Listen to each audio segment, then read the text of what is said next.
Good morning.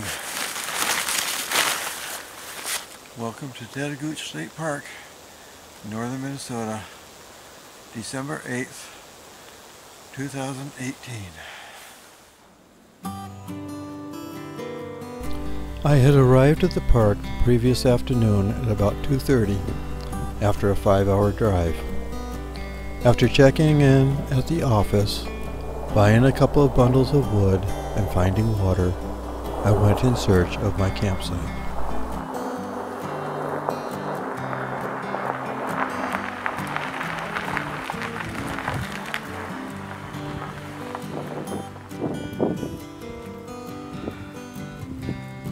As snow flurried around me, I quickly changed into my winter boots and warmer clothes.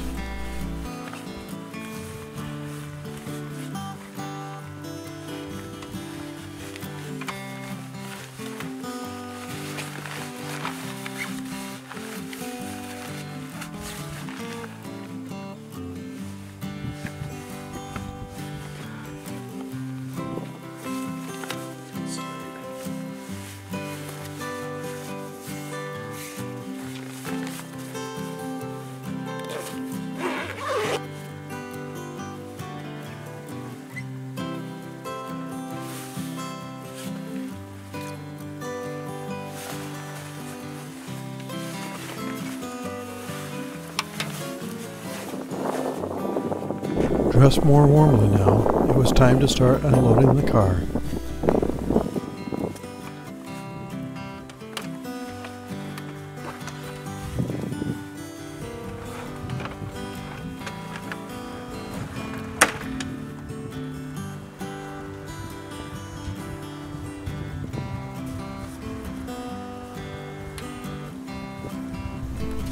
And loading the sled.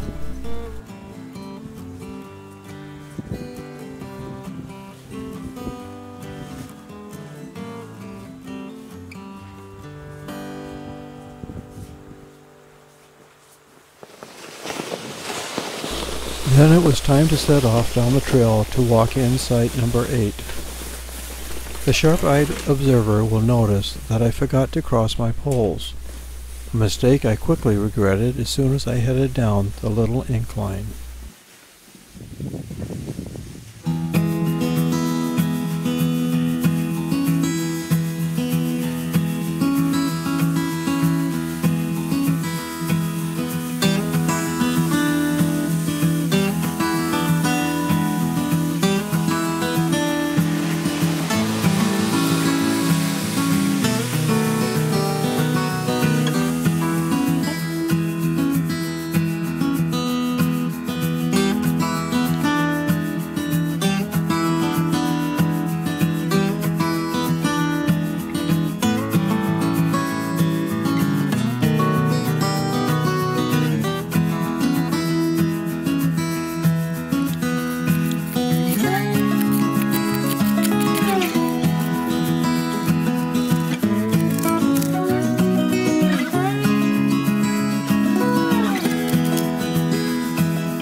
It was about this time that I realized that I'd forgotten to insert the fly rod into the tent fly. I decided not to film anymore in the interest of conserving both camera batteries and daylight. I failed to save either one. In the gathering darkness and dropping temperatures, I completed setting up my tent, cooked, ate, and cleaned up after supper, and then enjoyed a cozy fire before retiring to my tent and cozy sleeping bag. Although the low was about 11 degrees Fahrenheit, and I was using my 0-degree sleeping bag, I didn't have a very good night, waking up several times feeling chilly for no obvious reason.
After breakfast and cleanup, I headed out on the 10th of a mile hike from the campground down to Two-Step Falls.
I took several photos of the falls.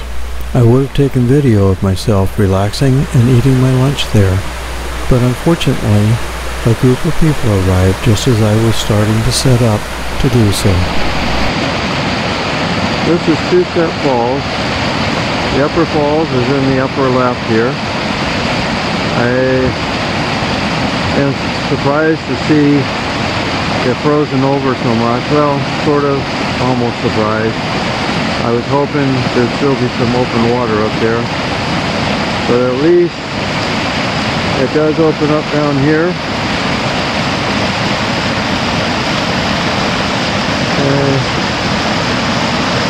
And there's the second step.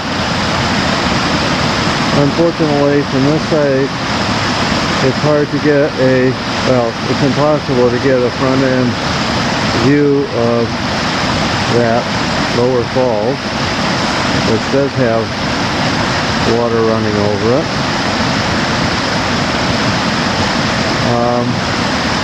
It is possible to get in from the other side, but you can't get as close to it. I'll probably do that tomorrow or later this afternoon.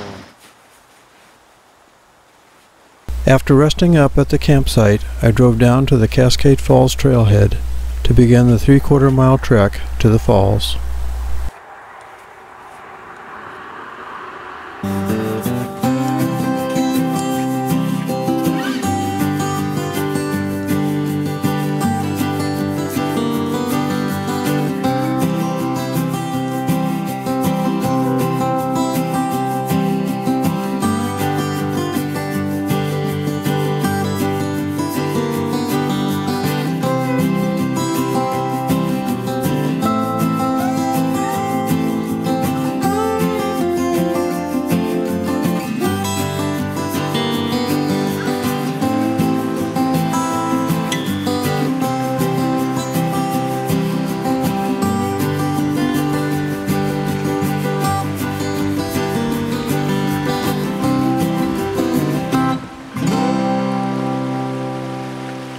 It was a fun hike with several nice views of the river along the way.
At the end, I had to scramble up and over a rocky outcrop, but was well rewarded for my efforts.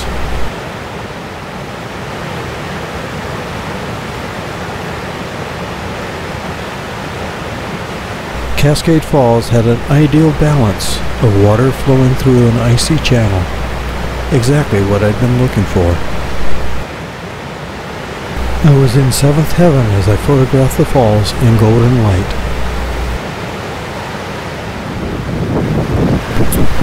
All too soon, it was time to retrace my steps to the car. But my day wasn't over yet. My next stop was the Shovel Point area, hopefully in time for some sunset photos. At this point, I got so wrapped up in taking photos of the sunset and waves crashing on the beach that I didn't do any filming. I was so worn out from all my hiking during the day that I decided to skip cooking and cleanup. Driving into Silver Bay, I found Jimmy's Pizza and ordered a Meat Lovers. Not the best pizza I've ever eaten, but it hit the spot. I then returned to camp, enjoyed a warm fire, and turned in for the night.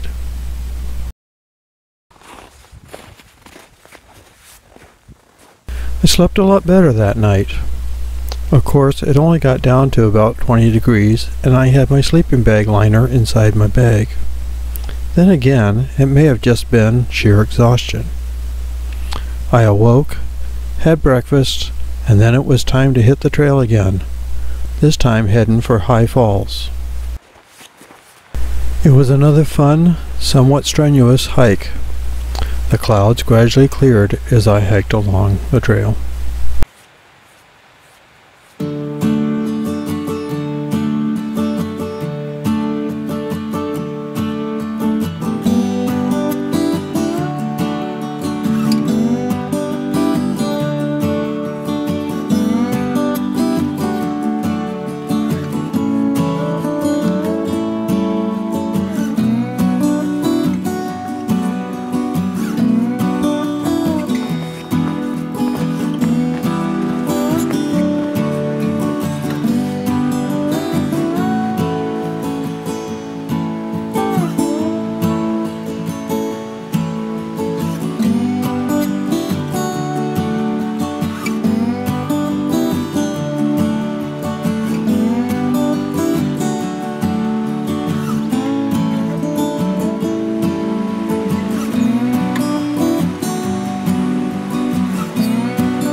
I soon reached high falls, fully lit by the sun, and again, the ideal mix of running water flowing through ice.